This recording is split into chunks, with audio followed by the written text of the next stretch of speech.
আমাকে জিজ্ঞেস না করে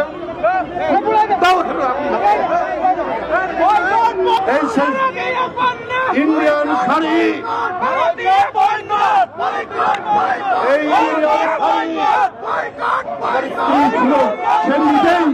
সেই নিজেই এই শাড়ি দিয়েছে।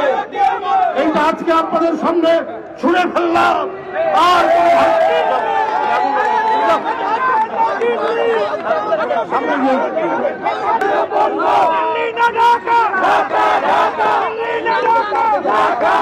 আমার এখানে পেঁয়াজ হয়, ভারতের পেঁয়াজের চাইতে আমাদের পেঁয়াজের ঝাঁজ অনেক বেশি। ভারতের মরিচের চাইতে আমাদের মরিচের ঝাল অনেক বেশি। আমরা যদি আমাদের জায়গা না থাকে আমরা ছাদের উপর মরিচ লাগাবো, আমরা বাড়ির উঠোনের মধ্যে আমরা পেঁপে গাছ লাগাবো, আমরা পেঁয়াজ লাগাবো, তাও আমরা ওদের মুখাপেক্ষী হব না। আমরা ভারতীয় পণ্য বর্জন করবো। বন্ধুরা আমার, আপনারা দেখেছেন আগরতলায় বাংলাদেশের সহকারী মিশন প্রতিদিন সেখানে 250 থেকে 300 ভিসা তারা অনুমতি দেয়। বাংলাদেশ সরকার সিদ্ধান্ত নিয়েছে, সঠিক সিদ্ধান্ত, তারা ভিসা বন্ধ করেছে। সেখানে কিছু উগ্রবাদী মানুষ জোরপূর্বক বাংলাদেশের যে সহকারী হাই কমিশন তার প্রধান ফটক ভেঙে ভিতরে ঢুকে আমাদের কর্মচারীদেরকে আঘাত করেছে। আমাদের জাতীয় পতাকা যেখানে পাত পাত করে উঠছিল সেই জাতীয় পতাকার যে স্ট্যান্ড, যে খুঁটি, সেই খুঁটি ভেঙে আমাদের পতাকাকে তারা ছিঁড়েছে। কলকাতার ডেপুটি হাই কমিশন অফিসে সেখানে গিয়ে বাংলাদেশের বিরুদ্ধে তারা আজাবাজে বলেছে। বোম্বের ডেপুটি হাই কমিশন অফিসে তারা বলেছে। আমরা তাদের নানাবিধ বাংলাদেশ বিরোধী প্রচার আমরা দেখছি। তোমরা আমাদেরকে পছন্দ করো না, তারপরেও তোমাদের জিনিস কিনতে হবে। বাংলাদেশের মানুষ তো মাথা নত করার মানুষরা, আমরা একবেলা খেয়ে থাকবো, তারপরেও আমরা মাথা নত করব না। তারা নাকি বলে ভারতের অনেক সাংবাদিক, অনেক রাজনৈতিক নেতা যে আমাদের এখানে না আসলে আপনাদের চিকিৎসা হয় না। আরে আপনারা কি বিনা পয়সায় চিকিৎসা দেন? আপনারা কি বিনা টাকায় এক কাপ চা খাওয়ান? এই নজির তো নাই আপনাদের। আমাদের দেশের লোক ডলার খরচ করে ওখানে গিয়ে। এখন কলকাতার নিউ মার্কেট বন্ধ, দোকানপাট বন্ধ, সেখানে আর কোনো খরিদ্দার নাই। আমাদের ডলারের কেনা হতো, হাসপাতাল বন্ধ। আর আপনি একজন ডাক্তার নাকি বলেছেন এইবার বাংলাদেশের রুগী আসলে,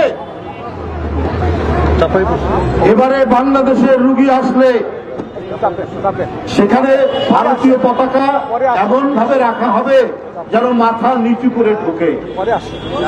আপনারা বাংলাদেশের মানুষকে চেনেন না। আপনারা অনেক জাতিকে সেখানে প্রধানত করে রেখেছেন যারা স্বাধীনতা চায়। এটা আপনাদের বিষয়ে আমরা বলতে চাই না, কিন্তু বাংলাদেশের মানুষকে চেনেন না। ওই পশ্চিমা পাকিস্তানি পাঞ্জাবিরাও কিন্তু এই দেশের মানুষের লুঙ্গি পরা মানুষ হাতে স্টেন গান নিয়ে নদী সাঁতরে ওই পাকিস্তানিদের পরাভূত করেছে। নদী নালার দেশ, খাল বিলের দেশ, বন্যার দেশ, আমরা কি করে ওই খাল বিল থেকে প্রতিরোধ করতে হয় সেটা আমরা জানি। কিসের এত অহংকার আপনাদের?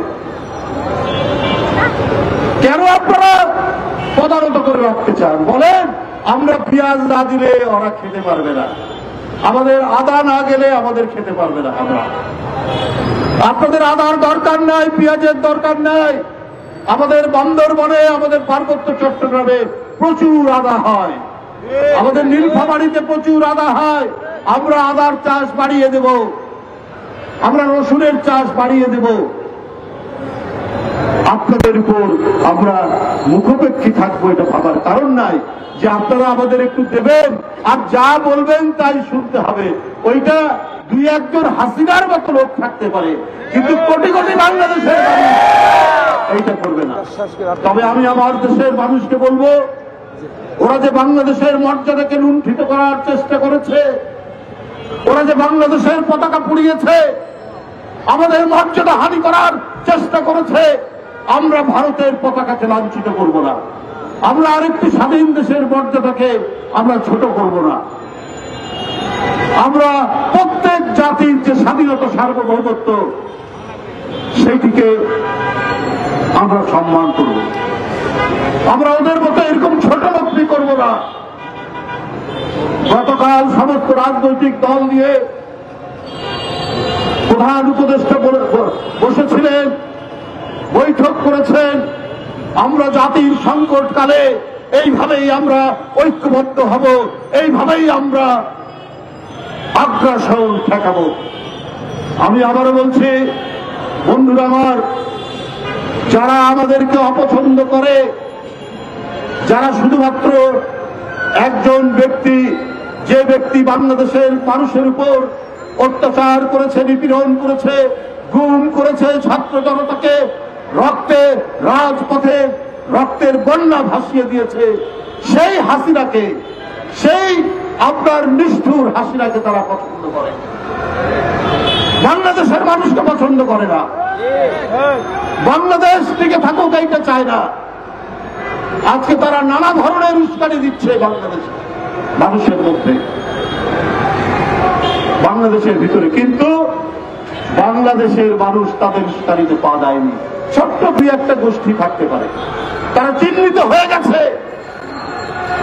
তারা বাংলাদেশের মানুষের কাছে উন্মোচিত হয়ে গেছে। পার্শ্ববর্তী দেশ যে আমাদের এখানে উস্কানি দিতে পারে, এটা গোটা জাতি ধরে ফেলেছে। আমাদের ঐক্য ইস্পাত কঠিন ঐক্য, এই ঐক্য কেউ ভাঙতে পারবে না। তাই আমি আজকে বলবো, আমরা ওদের দেশের পতাকা নয়, তাদের দেশের স্বাধীনতা পতাকাকে আমরা সম্মান করব। ওরা যদিও আমাদের পতাকাকে অসম্মান করেছে, কিন্তু আমরা ওদের পণ্য বর্জন করব। বন্ধুরা আমার,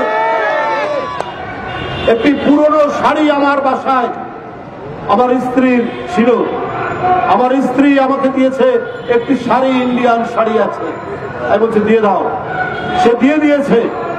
আমরা টাঙ্গাইলের শাড়ি পরবো, আমরা রাজশাহী সিল্ক পরবো, আমরা কুমিল্লার খদ্দর পরবো, আমরা করবো। বন্ধুরা আমার,